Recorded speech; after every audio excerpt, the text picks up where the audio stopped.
HSC 26 batch তোমরা model test দিচ্ছ, but রেজাল্টটা তোমাদের কাছে এক্সপেক্টেড আসতেছে না। তো এক্সপেক্টেড রেজাল্টটা কেন আসতেছে না, এটা নিয়ে আসলে আমরা কথাবার্তা বলতে পারি, এবং না আসলে ঠিক কী করতে পারি এটা নিয়েও আসলে আমরা কথাবার্তা একটু বলার দরকার আসলে। কেন বলো তো? কারণ দেখা যাচ্ছে এই কারণগুলো তুমি সলভ করো নাই। তোমার এইচএসসি যে পরীক্ষাটা হবে, সেই পরীক্ষাটায় তুমি যে টার্গেট A+কে করে আগাচ্ছ, এইটার মধ্যে দেখা গেল সেইটা আসলে নাও হইতে পারে আর কি। তো সেম প্রবলেমটা কিন্তু থেকে যাইতে পারে, আমাদেরকে সেই প্রবলেমটাই সলভ করতে হবে আর কি। তাহলে সেই কাজটা করব আমরা আজকের ভিডিওর মধ্যে। তাহলে এবার চলো আমরা সুন্দরভাবে শুরু করি। যাওয়ার আগে, ক্লাসটা শুরু করার আগে বা কথাগুলো শুরু করার আগে একটা কথা বলে নিচ্ছি আর কি। তোমাদের জন্য এইচএসসি 26 ব্যাচের জন্য এই চ্যানেল থেকে রেগুলারলি তোমাদের জন্য কন্টেন্ট আসবে। সেটা গাইডলাইন হতে পারে, ক্লাস হতে পারে, কেমিস্ট্রির উপরে যে কোনো কোয়েরিজ হতে পারে, সব জিনিসগুলো তোমাদের জন্যই হবে। তো তোমাদেরকে যে কাজটা করতে হবে, এই ভিডিওর কমেন্ট সেকশনের মধ্যে এসে সুন্দর করে বলে যাবে তোমাদের আসলে কোন জিনিসটাকে দরকার আর কি। আসলে ভাইয়ের তরফ থেকে সর্বোচ্চ চেষ্টাটুকু থাকবে। এবার একটা কথা তোমাদেরকে বলি দিই, সাপোজ তুমি যখন একটা পরীক্ষা দিচ্ছ, দিয়ে আসার পরের মোমেন্টটা খুব বেশি ইম্পর্টেন্ট আর কি। বুঝছো কথাটা? কী রকম ইম্পর্টেন্ট ব্যাপারটা? সাপোজ তুমি পরীক্ষাটা দিয়ে আসার পরে রেজাল্ট পাইছো, সেই রেজাল্টটাকে তোমাকে আসলে অ্যানালাইসিস করা দরকার। বুঝছো কথাটা কি? তুমি রেজাল্টটা একটা অ্যানালাইসিস করে দেখলা যে তোমার রেজাল্টটা এক্সপেক্টেড আসে নেই, তোমার রেজাল্টটা এক্সপেক্টেড হয়নি, এক্সপেক্টেড আসে নাই আর কি। হ্যাঁ, এখন এটা নিয়ে প্যানিক করা যাবে না, এটা নিয়ে কাজ করতে হবে। তাহলে কেন আসে নাই, এটার জন্য আমাদেরকে ওই মিস্টেকগুলো এবার খুঁজে বের করতে হবে আর কি। বুঝছো কথাটা? মিস্টেকগুলো খুঁজে বের করে আমরা একটু মিস্টেকগুলোকে ক্যাটাগরির মধ্যে ফেলে দিব আর কি। বুঝছো? যেমন ধরো, হাই ফ্রিকোয়েন্সি কিছু টপিক আছে যে টপিকগুলোর থেকে পরীক্ষায় প্রশ্ন আসে, আবার কিছু টপিক আছে লো ফ্রিকোয়েন্সি টপিক যেখান থেকে পরীক্ষায় প্রশ্ন রেগুলারলি আসে না, ইররেগুলারলি আসে। আর কিছু টপিক আছে সেখান থেকে ধর পরীক্ষায় প্রশ্নই আসে না আর কি। এরকম কিছু এরিয়া আছে আর কি। তো এরিয়া তাহলে তিনটা, একটা হচ্ছে গ্রে এরিয়া, একদম ধরো ব্ল্যাক এরিয়া, কিন্তু হোয়াইট একটা এরিয়া আর কি, রাইট? আচ্ছা, আমরা দুটো ভাগে ভাগ করছি, একটা হচ্ছে হাই ফ্রিকোয়েন্সি টপিক, একটা হচ্ছে লো ফ্রিকোয়েন্সি টপিক। এবার এটা তুমি কোথায় পাবা? আমি তোমাদের জন্য কেমিস্ট্রিতে প্রত্যেকটা চ্যাপ্টারের উপরে এরকম কিছু ভিডিওস বানাচ্ছি আর কি, যেখানে তুমি প্রত্যেকটা চ্যাপ্টারে কোন কোন টপিকগুলো হাই ফ্রিকোয়েন্সি টপিক, এই টপিকগুলো তোমাকে সুন্দর করে আমি আসলে ভিডিওর মধ্যে, ছোট্ট ভিডিওর মধ্যে বলে দিব আর কি। আর এই টপিকগুলো ক্লাসগুলো তুমি কোথায় পাবা? ওয়ান শট যে ক্লাসগুলো করে রাখতেছি ভাইয়া, সেই ক্লাসগুলোর মধ্যে তুমি কিন্তু পাবা আর কি। সো তোমাদেরকে সাপোর্ট দেওয়ার জন্য যতটুকু পরিমাণে দরকার ভাইয়ের তরফ থেকে দেওয়ার আসলে চেষ্টাটুকু থাকবে, সেটা পরে আসো।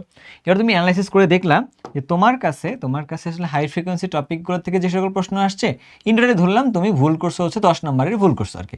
10 নম্বরের ভুলের মধ্যে তোমার কাছে দেখা গেল যে 4 নম্বরের ভুল আসছে হাই ফ্রিকোয়েন্সি টপিক থেকে, লো ফ্রিকোয়েন্সি টপিক থেকে তোমার কাছে আসলে ধরলাম 5 নম্বরের ভুল আসছে আর কি। ধরে নিলাম আর কি, এরকম বলে, বা 6 নম্বরের ভুলটা আসছে। তার মানে এইটা যদি তোমার কাছে হয়, তোমার কাছে খুব প্যারা নেওয়ার কিছু আসলে নাই। কারণ তোমরা যে স্ট্যান্ডার্ডে পরীক্ষা দিচ্ছ, মডেল টেস্টে যেখানেই পরীক্ষা দেন, স্ট্যান্ডার্ডটা আসলে ম্যাটার করে আর কি। কথা বুঝছো? এমনও হয়ে যাইতে পারে কোনো প্রশ্নের মধ্যে, আমাদের একাডেমিকের প্রশ্নের মধ্যে আসলে এডমিশনের প্রশ্ন কোনোভাবে আসলে অ্যাড হয়ে যাইতেও পারে আর কি। বুঝতে পারছো? সো এই জন্য বলতেছি যে কোন টপিকগুলো থেকে প্রশ্ন হয়, এই টপিকগুলোর মধ্যে তুমি ভুল করছো কিনা, এইটা আসলে ম্যাটার করাটা খুব বেশি ইম্পর্টেন্ট। তো ধরে নিচ্ছি তুমি আসলে স্ট্যান্ডার্ড প্রশ্নে পরীক্ষা দিছো, অ্যান্ড তোমার কাছে আসলে এই দিকে টপিকগুলোর মধ্যে যদি ভুল হয়, লো ফ্রিকোয়েন্সি টপিকগুলোর মধ্যে, সেটা নিয়ে খুব বেশি আগে মাথা ঘামাবো না। মাথা ঘামাবো হচ্ছে এই টপিকগুলোর মধ্যে থেকে তোমার ভুল হইলো কিনা, এইটা নিয়ে বেশি পরিমাণে মাথা ঘামাবো আর কি। বুঝছো? তাহলে তুমি দেখলা তোমার এই টপিকগুলো আসলে কেমন হাই ফ্রিকোয়েন্সি টপিক লিস্টের মধ্যে আসলে পড়ছে কিনা। তুমি পড়ে দেখলা তোমার কাছে আসলে ভাইয়া ইয়েস পড়ছে, অথবা নো পড়ে নেই আর কি। যদি তোমার কাছে এইটা ইয়েস হয়, এবার তুমি তাহলে কী করবা? তোমার কাছে একটা কথা বলি, তোমার একটা পার্সোনাল একটা হ্যান্ড নোট আছে, যে হ্যান্ড নোটটা দেখে তুমি এক্সাম দিতে যাও, রাইট? ওই এক্সামের মধ্যে সবার আগে ট্রাই করে দেখো তোমার হ্যান্ড নোটের মধ্যে আসলে ছিল কি না ওই টপিকটা বা ওই জিনিসটা, তোমার এটা আন্ডারস্ট্যান্ডিং লেভেলে কতটুকু আসলে এটা জানাশোনা ছিল আর কি। দেখলা যে ভাই এইখানে ছিল, বাট আমার কাছে আসলে আমি ওই সময় এক্সাম হলের মধ্যে আসলে রিকল করতে পারিনি। তার মানে তোমার এক্সাম কন্ডিশনে পারফর্ম করার মধ্যে কিছু ইস্যুস আছে। তো এই ইস্যুসগুলোর সাথে তোমাকে আলাদাভাবে কাজ করতে হবে আর কি। তুমি আমাকে করলাম যে আমার হ্যান্ডরাইটের মধ্যে ছিল না, তাই এবার তোমার যে কাজটা করা দরকার, আমি তোমাকে বলবো যে ভাইয়া আমার যে ওয়ান শটটা আছে কেমিস্ট্রি যদি হয়, তাহলে তুমি ওয়ান শটের ক্লাসটা করে দেখো আর কি। ক্লাসটা করলে তোমার এইখান থেকে ওই প্রবলেমটা আসলে থাকবে না। কথা বুঝতে পারছো? কারণ ওই টপিকগুলো ওখান থেকে সুন্দরভাবে ভাইয়া বেসিক থেকে শুরু করে সিকিউ এবং এমসিকিউর মাধ্যমে সুন্দরভাবে শেষ করে রাখছে আর কি, আসলে সমস্যাটা থাকবে না। তবুও দেখলাম যে তোমার মনে হচ্ছে ভাইয়া শুধু ক্লাসটা করে আসলে কি হবে কিনা, আসলে না, তোমার এটা মনে হইতেই পারে, স্বাভাবিক ঘটনা, আমি তোমার জায়গায় থাকলে আমারও মনে হইতো আর কি। তাহলে তুমি কি কাজ করো, ওই যে টপিকটাতে প্রবলেমটা যেটা হয়েছে সেই টপিকটা তোমার বইতে এনসিটিভি কর্তৃক যে বই আছে ভাই, সেই বইটা বের করে একটু ওই টপিকটাই পড়ো, সেই বইটা বের করে একটু কি করো, ওই টপিকটাই পড়ো। তাহলে আমি তোমাকে যেটা সাজেস্ট করবো, যদি তোমার হ্যান্ডনোটের মধ্যে না থাকে, তাহলে তুমি যে কাজটা করবা, তুমি হচ্ছে যে এই দুইটাকে কম্বাইন করে জিনিসটাকে ইউজ করবা আর কি। তো মোস্টলি আমি চেষ্টা করছি ওয়ান শটের মধ্যেই সব জিনিসগুলোকে সুন্দরভাবে গুছিয়ে রাখার জন্য আর কি। তবে তোমার যদি মনে হয় তোমার যে ভাইয়া ক্লাসটা করে না, আমি একটু বই পড়ে পড়তে চাই, তাহলে এনসিটিভি কর্তৃক বই পড়ে পড়বা, মডেল টেস্টে বই পড়ার দরকার নেই, কারণ কোশ্চেন সলভটাই ওখানে দিয়ে দেওয়া আছে। তুমি যদি প্রশ্ন আর উত্তরটাই যদি পড়ো, তাহলে কোনো সমস্যার কিন্তু সমাধান আসলে হবে না। কারণ উত্তর মুখস্থ করে তুমি ধরো গেলা, কিন্তু পরীক্ষার মধ্যে আসলে সেম প্রশ্নটা আসবে না, তাহলে তোমার আসলে এটা পড়ে যাওয়া খুব একটা বেনিফিট আসলে হইলো না আর কি। আচ্ছা, আর দেখা গেল যে তোমার কাছে হাই ফ্রিকোয়েন্সি টপিকের মধ্যে পড়ে নাই, দ্যাট মিনস তোমার কাছে লো ফ্রিকোয়েন্সি টপিকের মধ্যে তোমার কাছে আসলে পড়ছে, বুঝছো? যেমন ধরো কোন টপিকের কথা বলতেছি, ধরো দ্রাবক নিষ্কাশন থেকেই বলতেছি। ধরো দ্রাবক নিষ্কাশনে একটা ম্যাথ আসলে আসছে, গুণগত রসায়নে এমন একটা ম্যাথ আসছে, দ্রাবক নিষ্কাশনে একটা ম্যাথ আসছে, যে ম্যাথটা সাধারণত আমাদের এইচএসসি পরীক্ষার মধ্যে আসলে আসে না, বুঝছো? তো এইটা থেকে, এই টপিকটা সাধারণত প্রশ্ন করা হয় না, বাট তুমি এই টপিকটা থেকে একদম ফেলে দিতে বলতেছে না কিন্তু টপিকটা।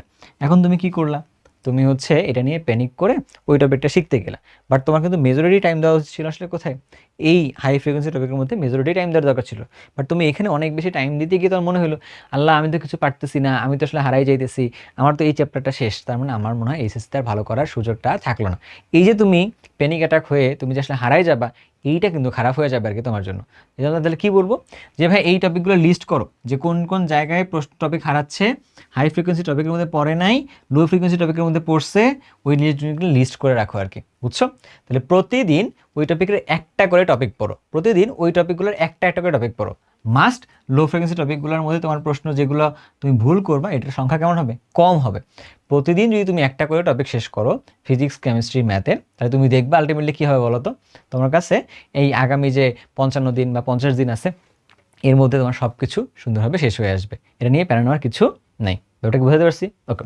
তাহলে তোমার মনে হতে পারে যে ভাইয়া আমি তাহলে ওই যে আপনাদের ক্লাসগুলো তাহলে কোথায় পাবো, আপনার ক্লাসগুলো, আমি আমার ক্লাসগুলোর কথা তোমাদের বলতেছি।